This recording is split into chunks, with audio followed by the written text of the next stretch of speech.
حج کے مہینے معین ہیں جو معلوم ہیں، تو جو شخص ان مہینوں میں حج کی نیت کر لے تو حج کے دنوں میں نہ عورتوں سے اختلاط کرے، نہ کوئی برا کام کرے اور نہ کسی سے جھگڑے، اور جو نیک کام تم کرو گے وہ اللہ کو معلوم ہو جائے گا۔ اور زاد راہ یعنی رستے کا خرچ ساتھ لے جاؤ، کیونکہ بہترین زاد راہ پرہیزگاری ہے۔ اور اے اہل عقل، مجھی سے ڈرتے رہو، اس کا تمہیں کچھ گناہ نہیں کہ حج کے دنوں میں بذریعہ تجارت اپنے پروردگار سے روزی طلب کرو۔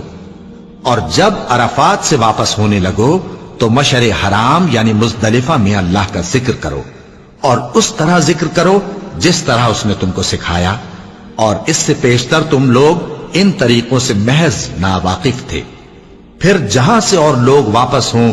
وہیں سے تم بھی واپس ہو، اور اللہ سے بخشش مانگو، بے شک اللہ بخشنے والا ہے، رحمت کر